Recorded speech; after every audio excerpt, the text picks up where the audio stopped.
Hello everyone, আজ থেকে আমরা স্ট্যাটিক জিকের একটা পুরো সিরিজ স্টার্ট করছি, যেখানে আমরা স্ট্যাটিক জিকের সমস্ত টপিক ডিসকাস করব।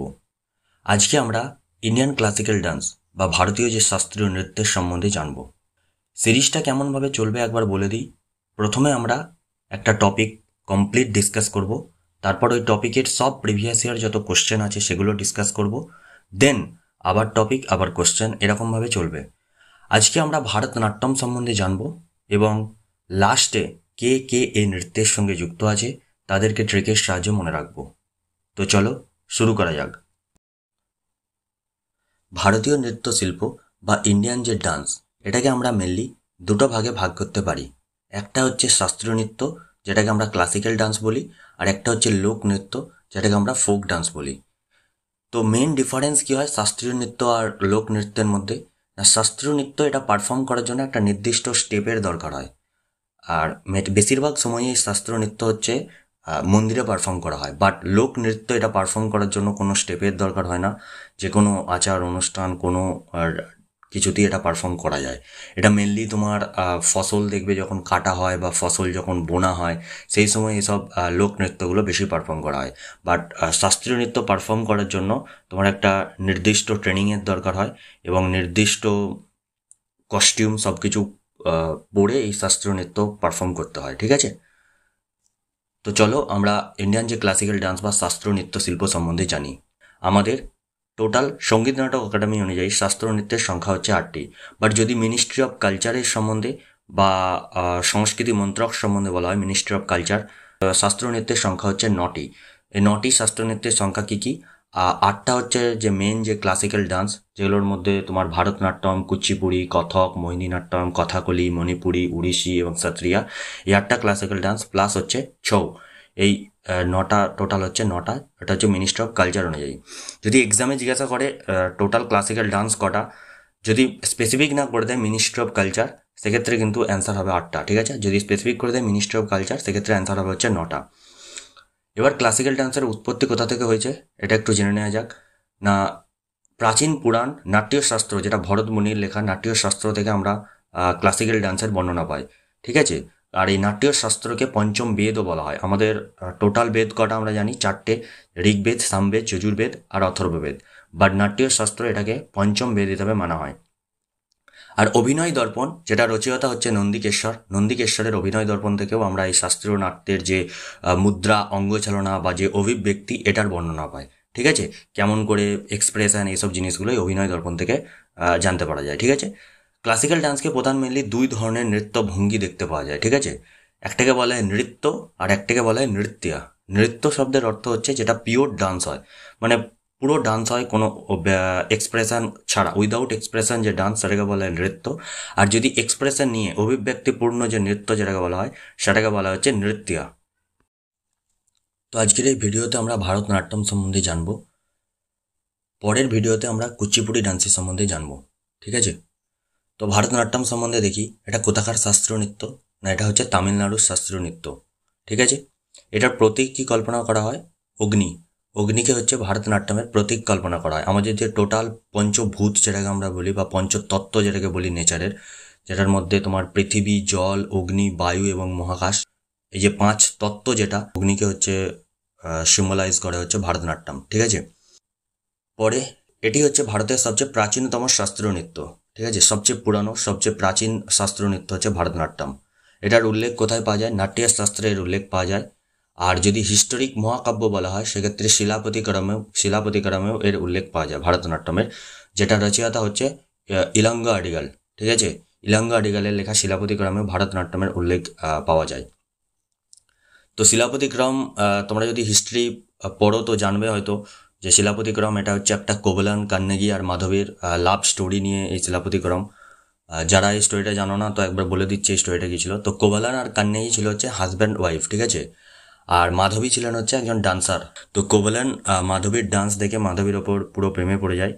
তো প্রেমে পড়ে যাওয়ার পর কোবলান আবার মাধবীর সঙ্গে শাদী করে নেয়। তারপর যখন পরে যখন মাধবীর সাথে আবার মাধবী যখন কোবলানকে ধোকা দেয়, তখন কোবলান আবার কান্নেগির কাছে ফিরে আসে এবং কান্নেগি কোনো কোবলানকে অ্যাকসেপ্টও করে নেয়। তো যেই জন্য কান্নেগিকে তুমি তামিলনাড়ু বা কর্ণাটক এসব এরিয়ায় সতী হিসাবে পিওর ওমেন হিসাবেও পুজো করা হয় কান্নিকে। ঠিক আছে, পরে আসি। তো ভারতনাট্যম যেটা একটা 3 শব্দ থেকে তৈরি হয়েছে, একটা হচ্ছে ভাব, রাগ আর তাল, এই 3 শব্দের সমন্বয়ে তৈরি হয়েছে ভারতনাট্যম। এখন তো এই ভারতনাট্যমকে একটা ডান্স হিসেবে পারফর্ম করা হয়, বাট ব্রিটিশাররা ব্যান করার আগে পর্যন্ত এটাকে দেবদাসীরা পারফর্ম করতে এরকম মনে হয়। ঠিক আছে, দেবদাসী কাদেরকে বলা হতো না, যখন যখন ছোট বাচ্চারা ছোটবেলা থেকেই মন্দিরে গিয়ে গিয়ে এই ভারতনাট্যম ডান্স পারফর্ম করতো, এবং ওরা এক প্রকার কোনোদিন বিয়ে টিয়ে করতো না, এবং যে মন্দিরে এটা পারফর্ম করতো ওইখানকার ভগবানকেই ওরা নিজেদের স্বামী হিসাবে মানতো, তো ওদেরকেই মেনলি দেবদাসী বলা হতো। ঠিক আছে, তো ওই দেবদাসীরা যেহেতু মন্দিরে পারফর্ম করতো, তো এই ভারতনাট্যমকে দাসী আট্টম, সাদির আট্টম ও থেও আট্টমও বলা হয়। ঠিক আছে, যখন কোনো একজন ব্যক্তি, যখন কোনো সোলো পার্সন বা একজন যখন ব্যক্তি সমস্ত ভারতনাট্যমের স্টেপ সব কিছু যখন পরিবেশন করে, তখন এটাকে একাহার্য বলা হয়। ঠিক আছে, ব্রিটিশরা 1910 সালে ভারতনাট্যমকে নিষিদ্ধ করেছিল, এবং এই ভারতনাট্যমকে নিষিদ্ধ করে দেওয়ার পর যখন আবার পরবর্তীকালে ব্রিটিশ শাসনকালের বাদ যখন ভারতনাট্যম আবার পুনর্জীবন লাভ করে, বা যেটাকে পুনরুদ্ধারের মেনলি যে কাজ করে সেটা হচ্ছে কৃষ্ণ আয়ার এবং রুক্মিণী দেবী অরুণ্ডালে। এরা দুজন মিলে হচ্ছে এই ভারত নাট্যমকে আবার পুনর্জীবনের বা পুনরুদ্ধারের কাজ করেন। ঠিক আছে, রুক্মিণী দেবী অরুণ্ডালে সম্বন্ধে ইম্পর্টেন্ট ফ্যাক্ট কিছু জানা নেওয়া যাক। রুক্মিণী দেবী অরুণ্ডালে কলাক্ষেত্র ডান্স স্কুলের প্রতিষ্ঠা করানো হচ্ছে 1936 সালে, পদ্মভূষণ পেয়েছেন 1956 সালে, এবং প্রথম নারী যিনি রাজ্যসভার জন্য মনোনীত হন তিনি হচ্ছেন রুক্মিণী দেবী অরুণ্ডালে। ঠিক আছে, ভারতনাট্যম যেটা, এটা মেনলি নৃত্যের যে দুটো রূপ সেটার হচ্ছে একটা প্রতীক হিসাবে মানা হয়। নৃত্যের যে দুটো রূপ, যেটাকে আমরা, একটা হচ্ছে লাস্যা আর একটা হচ্ছে তাণ্ডব, এই দুটো হচ্ছে নৃত্যের মেন রূপ। লাস্যা যেটা হচ্ছে পার্বতীজিকে ডিনোট করে, আর তাণ্ডব যেটা হচ্ছে শিবজিকে ডিনোট করে। মেনলি লাস্যা যেটা, এটা নারীত্বের প্রতীক হিসেবে মানা হয়, আর তাণ্ডব যেটা, এটাকে পুরুষত্বের প্রতীক হিসেবে মানা হয়। তো ভারতনাট্যম মেনলি বেশ হচ্ছে এই তাণ্ডবা স্টাইলেই, এটার ওপরই বেশ করে হচ্ছে ভারতনাট্যম ডান্স। আর ভারতনাট্যমের বিভিন্ন রকম ধাপ আছে, যেমন প্রথমেই বললাম যে এটা করার জন্য নির্দিষ্ট একটা স্টেপ দরকার হয়, সব কিছু জেনে শুনে করতে হয়।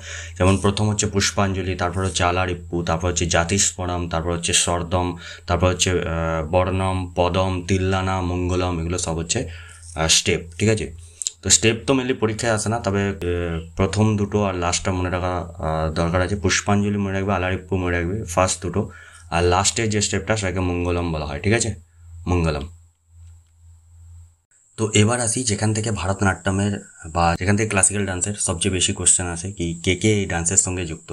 ঠিক আছে, তো ফোক ডান্সের ক্ষেত্রে এরকম আমাদের কোনো মনে রাখতে হয় না কে কোন ডান্সের সঙ্গে যুক্ত, একটা দুটো নাম ম্যাক্সিমাম মনে রাখতে হয়, বাট ক্লাসিক্যাল ডান্সের ক্ষেত্রে আমাদের এই নামগুলো মনে রাখতে হয়। ঠিক আছে, তো এই নামগুলো মনে রাখার জন্য আমার কাছে ট্রিক আছে। তো ট্রিকটা প্রথমেই বলে দিই, কেউ ইউজ করতেও পারো, কেউ ট্রিক ছাড়াও মনে রাখতে পারো।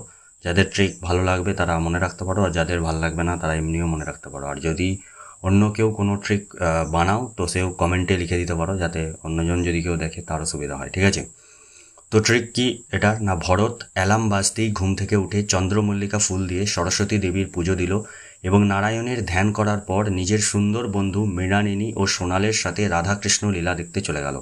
ঠিক আছে, তো ভরত থেকে কি হবে, ভারতনাট্যম। অ্যালার্ম থেকে হবে আলার্মেল ভেল্লি। চন্দ্র, মল্লিকার চন্দ্র থেকে হবে হচ্ছে শিবি শেখর। মল্লিকা থেকে হবে হচ্ছে মল্লিকা সারাবাই। সরস্বতী দেবীর পুজো দিল, সরস্বতী থেকে হবে হচ্ছে বালা সরস্বতী।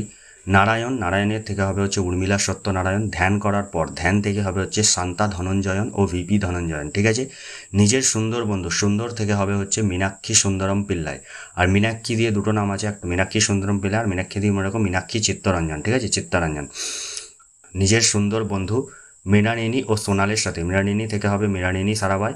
সোনাল থেকে হবে হচ্ছে সোনাল মানসিং। ঠিক আছে, সাথে রাধা কৃষ্ণ লীলা দেখতে চলে গেল। রাধা থেকে হবে হচ্ছে রাধা শ্রীধর। কৃষ্ণ থেকে হবে যামিনী কৃষ্ণমূর্তি, আর লীলা থেকে হবে হচ্ছে লীলা স্যামসং। ঠিক আছে, তো এটা হচ্ছে ট্রিক, এটা তোমরা মনে রাখতে পারো। তো এই যে সমস্ত আর্টিস্টগুলো আছে তারা শুধুমাত্র ভারতনাট্যমের সঙ্গে অ্যাসোসিয়েট নয়, কেউ কেউ আছে যারা অন্য অন্য ডান্সের সঙ্গে, ক্লাসিক্যাল ডান্সের সঙ্গে যুক্ত। তো তাদেরকে দেখে নেওয়া যাক। ও আলার্মেল ভেল্লি যিনি, উনি হচ্ছেন ওডিসি ডান্সের সাথেও অ্যাসোসিয়েটেড। ঠিক আছে, মল্লিকা সারাবাই হচ্ছে কুচিপুড়ি ডান্সের সাথে। ঠিক আছে, মৃণালিনী সারাবাই যিনি, উনি হচ্ছেন কথাকলি ডান্সের সাথে, এবং সোনাল মানসিং যিনি, উনি হচ্ছেন ওডিসি ডান্সের সঙ্গে অ্যাসোসিয়েটেড। ঠিক আছে, আর সোনাল মানসিংয়ের সম্বন্ধে একটা ইম্পর্টেন্ট কোয়েশ্চেন, যেটা বছর 2024-এও জিজ্ঞাসা করেছিল, কি সোনাল মানসিং হচ্ছেন সবচেয়ে কম বয়সে পদ্মবিভূষণ প্রাপক, ঠিক আছে। 2003 সালে পেয়েছেন সর্বকনিষ্ঠ পদ্মবিভূষণ প্রাপক, ঠিক আছে। যামিনী কৃষ্ণমূর্তি যিনি, উনি হচ্ছেন রিসেন্ট মারা গেছেন, তো ওনার সম্বন্ধেও যে ফ্যাক্টগুলো ওগুলো ইম্পর্টেন্ট হয়ে যায়। তো উনি যামিনী কৃষ্ণমূর্তি, উনি হচ্ছেন কুচিপুড়ি ডান্সের সঙ্গে অ্যাসোসিয়েট ছিলেন, ঠিক আছে।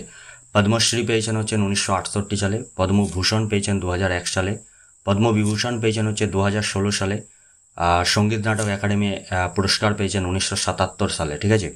আর আস্থানা নর্তকী উপাধি পেয়েছেন হচ্ছে তিরুমালা তিরুপতি দেবস্থানম মন্দির থেকে, ঠিক আছে। আরও কিছু আছেন যাদের নাম মনে রাখ, হেমা মালিনী আর দীপক মজুমদার, ঠিক আছে। এনাদেরকেও মনে রাখতে পারো। থ্যাংক ইউ, দেখা হবে পরের ভিডিওতে। ধন্যবাদ।